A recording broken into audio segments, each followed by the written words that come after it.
हाय friends, welcome back. तो friends, अभी का वीडियो है जलियांवाला बाग स्मारक, a tribute to the heroism and the sacrifice. अरे वाह। तो चलो वीडियो शुरू करते हैं। पर वीडियो शुरू करने से पहले अगर आप चैनल पर नए हो और आपने अभी तक सब्सक्राइब नहीं किया तो जल्दी से पहले सब्सक्राइब के बटन और बेल आइकन को क्लिक कर लो ताकि आपको हमारे सारे न्यू वीडियोस की नोटिफिकेशन मिल जाए जैसे हम अपलोड करें। अगर आपको वीडियो पसंद आता है प्लीज लाइक एंड शेयर। चलिए शुरू करते हैं। भारत भूमि की समृद्ध सांस्कृतिक और ऐतिहासिक विरासत हमारी अमूल्य धरोहर है। देश के यशस्वी प्रधानमंत्री श्री नरेंद्र मोदी की विजनरी लीडरशिप में हमारे ऐतिहासिक और सांस्कृतिक स्थलों और प्रतीकों को सहेजने के लिए लगातार प्रयास किए जा रहे हैं। प्रधानमंत्री जी के नेतृत्व में भारत सरकार ने पिछले कुछ वर्षों में विभिन्न राष्ट्रीय धरोहरों तथा ऐतिहासिक स्थलों का निर्माण तथा नवीकरण किया है ताकि हमारी नई और आने वाली पीढ़ियां उनसे प्रेरणा ले सकें।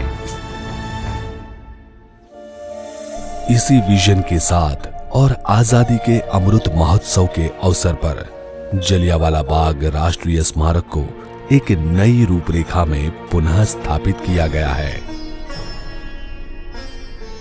जलियांवाला बाग, जहां अंग्रेज हुकूमत ने शताब्दी पहले क्रूरता और बर्बरता की सारी हदें पार कर दी थी।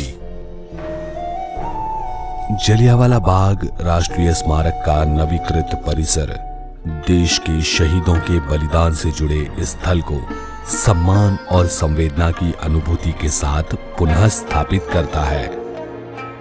शहीदों को अर्पित यह स्मारक उन सभी देशवासियों के बलिदान की याद ताजा करता है जिन्होंने भारत की आजादी के संघर्ष में अपना महत्वपूर्ण योगदान दिया। इस ऐतिहासिक स्मारक की अनुभूति की शुरुआत होती है प्रवेश द्वार पर शहीद उधम सिंह की प्रतिमा से। यहां से आगे बढ़ते हुए हेरिटेज एली में आप अनुभव करेंगे 1919 की बैसाखी के उत्सव में शामिल हुए लोगों के हर्षोल्लास का। प्रांगण में स्थापित जलकुंड शहीदों को अर्पित श्रद्धांजलि को निरंतर अभिव्यक्त करता है। इसके आगे पहली गैलरी पंजाब के समृद्ध इतिहास और अंग्रेजों के खिलाफ पंजाब के लोगों द्वारा देश विदेश में हुए आंदोलनों का वर्णन करती है। दूसरी गैलरी प्रथम विश्व युद्ध के दौरान अंग्रेजों द्वारा पंजाब का शोषण, रॉलेट एक्ट के निष्ठुर काले कानून का विरोध और हत्याकांड के पूर्व हुए घटना चक्र का उल्लेख करती है। साथ ही यह गैलरी उस निर्मम नरसंहार की एक जीवंत अनुभूति भी कराती है। गोलियों से बचने की आखिरी उम्मीद यह शहीदी कुआं उन मासूमों की असहाय चीखों को आज भी अपनी गहराइयों में समेटे हुए है। शहीदी के इस स्मरण के बाद तीसरी गैलरी उस निर्दयी हत्याकांड के बाद समस्त देशवासियों की एकजुटता को अभिव्यक्त करती है। बेगुनाहों के जिस्मों को भेद कर निकली वो गोलियां आज भी बाग की दीवारों में निशान के रूप में अंकित हैं। चौथी गैलरी जनरल डायर के इस निर्मम कत्लेआम से प्रभावित हुए उधम सिंह व भगत सिंह जैसे अनेक क्रांतिकारियों को समर्पित है जिन्होंने भारत के स्वतंत्रता संग्राम में एक नई आग प्रज्वलित कर दी थी।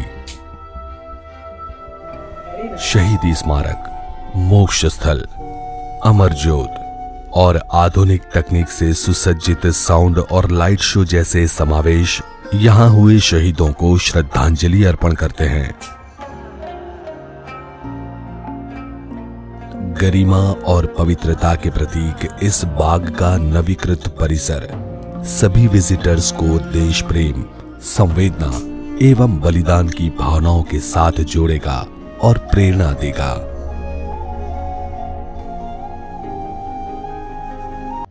तो फ्रेंड्स, वीडियो तो बहुत अच्छा था पर क्वेश्चन मेरा ये है कि पहले कैसा था वो मुझे नहीं पता, क्योंकि अभी और पहले और अभी में क्या चेंजेस हुए वो आप बताना अगर आपने देखा है। पर जो अभी देखा बहुत ही अच्छा था, बहुत अच्छा बनाया।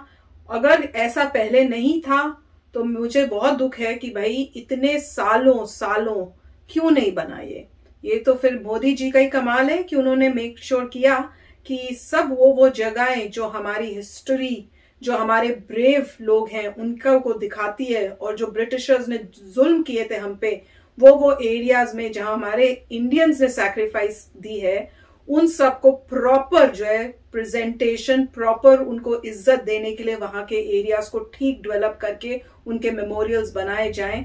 तो मैं तो उनको बहुत मतलब क्रेडिट दूंगी इस सारे काम का। और जितना इतना सुंदर बनाया हुआ था, वो जैसे बता रहे थे ये पहली गैलरी है, फिर ये दूसरी गैलरी है, तीसरी गैलरी है, तो मैं ये देख रही थी इतना सुंदर बनाई हुई थी कि जैसे आप यहाँ पे यूएस के म्यूजियम्स में जाते हो या कहीं उनके पार्क्स पुक्स में जाते हो, तो उन्होंने भी एक छोटी सी गैलरी टाइप इसी टाइप की बनाई होती है। वहां पे छोटा सा टीवी का स्क्रीन होता है और उसमें कई उस टाइप की मूवी या कुछ भी चलाई होती है, पर ये उससे भी एक स्टेप बेटर था। एक क्या मैं कहूँगी कई स्टेप्स, क्योंकि इसमें इतनी सारी गैलरीज थी और जिस तरह से उन्होंने प्रेजेंटेशन स्क्रीन्स भी बनाए हुए थे, कई स्क्रीन्स तो इतने इंप्रेसिव लग रहे थे, वो तो ऐसे लग रहा था कि जैसे पूरा डार्क करके वो कमरे में, और वो स्क्रीन जिस तरह से है जैसे आप खुद उसके अंदर उस टाइम के अंदर घुस गए हो। एक दो ऐसे उन्होंने वीडियो क्लिपिंग्स दिखाए कि मुझे ऐसे फील हो रहा था जैसे आप उस टाइम के अंदर ही घुस गए हो।